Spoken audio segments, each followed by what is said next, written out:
സുഹൃത്തുക്കളെ, എല്ലാവർക്കും നമസ്കാരം. ഇന്ന് ലോക ക്യാമറ ദിനമാണ്. ജൂൺ 29. ഈ ക്യാമറയുടെ കണ്ടുപിടുത്തം എന്ന് പറയുന്നത് ലോകത്ത് ഏറ്റവും മാറ്റങ്ങൾ കൊണ്ടുവന്ന, പുരോഗതിയിലേക്ക് നയിച്ച, ഇന്നും മാറ്റത്തിന് വിധേയമായി കൊണ്ടിരിക്കുന്ന ഒരു മേഖലയാണ് ഫോട്ടോഗ്രാഫിയുമായി ബന്ധപ്പെട്ട ക്യാമറയുടെ സംവിധാനങ്ങൾ. ഈ ക്യാമറ ആദ്യമായി കണ്ടുപിടിച്ചത് 1816 ഫ്രഞ്ചുകാരനായ ജോസഫ് നിസേഫർ നിപ്സെ എന്ന് പറയുന്ന ശാസ്ത്രജ്ഞനാണ്. ആദ്യകാല ഫോട്ടോഗ്രാഫി എന്ന് പറയുന്നത് ഒത്തിരി കടമ്പകൾ കടന്നിട്ടുള്ളതായിരുന്നു. ഫിലിം ഇതിനകത്തൊക്കെ എന്ന് പറയുന്നത് പ്രത്യേക കെമിക്കൽ സംവിധാനം ചെയ്ത വെള്ളിയുടെ പ്രത്യേക മിശ്രിതങ്ങൾ ചേർത്ത ഫിലിമുകളൊക്കെ ആയിരുന്നു ഉപയോഗിച്ചുകൊണ്ടിരുന്നത്. അത് ഡാർക്ക് റൂമിൽ വെച്ച് പ്രത്യേകം വാഷ് ചെയ്തൊക്കെയാണ് അന്ന് ഉപയോഗിച്ചുകൊണ്ടിരുന്നത്. ഇന്ന് അതിൻ്റെ എല്ലാം ടെക്നോളജി മാറി പെട്ടെന്ന് തന്നെ നമ്മൾ നോക്കി നിൽക്കുമ്പോൾ തന്നെ ലോകത്തിൻ്റെ എവിടെയും ഈ ഫോട്ടോ എത്താനും എടുക്കാനുമുള്ള സംവിധാനങ്ങളൊക്കെ വന്നത് ഫോട്ടോഗ്രാഫിയുടെ ഈ ആദ്യകാല കണ്ടുപിടുത്തങ്ങളിലൂടെയാണ്.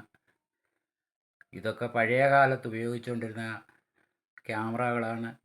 ഈ കൊഡാക് ക്യാമറ എന്ന് പറയുന്ന 1890കളിലും ഒക്കെ ഉപയോഗിച്ചുകൊണ്ടിരുന്ന ക്യാമറയാണ്. ഇതൊക്കെ 1950കളിൽ ഉപയോഗിച്ചുകൊണ്ടിരുന്ന യാഷിക്ക ക്യാമറ, ഇതെല്ലാം പ്രൊഫഷണൽ ക്യാമറകളാണ്. ഇതൊക്കെ 80കളിൽ ഉപയോഗിച്ചുകൊണ്ടിരുന്ന, ഇതെല്ലാം ഫിലിം ക്യാമറകളാണ്. ഇപ്പോൾ ഡിജിറ്റൽ യുഗത്തിലേക്ക് മാറി. ഫിലിമൊന്നും വേണ്ട. പണ്ടൊക്കെ ഒരു കല്യാണത്തിനോ മരണത്തിനോ ഫോട്ടോ എടുക്കാൻ കല്യാണം ഒന്നല്ല 2 ഫോട്ടോകളൊക്കെയാണ് ആദ്യകാലങ്ങളിൽ എടുത്തുള്ളൂ. മരണം എല്ലാവരെയും കൂടെ നിർത്തിയ ഒരു ഗ്രൂപ്പ് ഫോട്ടോ ഒക്കെ ഉള്ളായിരുന്നു ഒരു 50കളിലുമൊക്കെ. അതിന് മുമ്പേ ഫോട്ടോഗ്രാഫി നമ്മുടെ ഒന്നും നാടുകളിൽ വ്യാപകമായിട്ട് ഉപയോഗിച്ചിട്ടില്ലായിരുന്നു. പക്ഷേ ഒരു 80കൾ 90കളിലാണ് ഫോട്ടോഗ്രാഫി വ്യാപകമായതും ഒക്കെ. ഇന്ന് ഒരു ഫോട്ടോ എടുക്കാൻ പറഞ്ഞാൽ 100 ഫോട്ടോ എടുക്കും. പറയാൻ കാരണം ഫിലിം മുടക്കാൻ ചിലവില്ലല്ലോ. ചിപ്പ് വെച്ച് അതിൻ്റെ മെമ്മറി കാർഡിട്ട് അടിച്ചാൽ മതി, ഫോട്ടോ വരും. പക്ഷേ ക്യാമറ കൈക്ക് അതിൻ്റേതായ ഓരോ സംവിധാനങ്ങളുടേതായ പ്രശ്നങ്ങളുണ്ട്. പക്ഷേ പണ്ട് കാലത്ത് അങ്ങനെയല്ലായിരുന്നു. ഒരു കല്യാണത്തിലൊക്കെ പോയാൽ കൂടിയ 10 ഫോട്ടോ എടുക്കാനുള്ള ഫിലിമുമായിട്ടായിരിക്കും പോകും. അപ്പം ലിമിറ്റഡ് ഫോട്ടോകളൊക്കെയാണ് എടുത്തുകൊണ്ടിരുന്നത്. പിന്നെ ഇതെല്ലാം ഡാർക്ക് റൂമിൽ വെച്ചാണ് വാഷ് ചെയ്തുകൊണ്ടിരുന്നത്.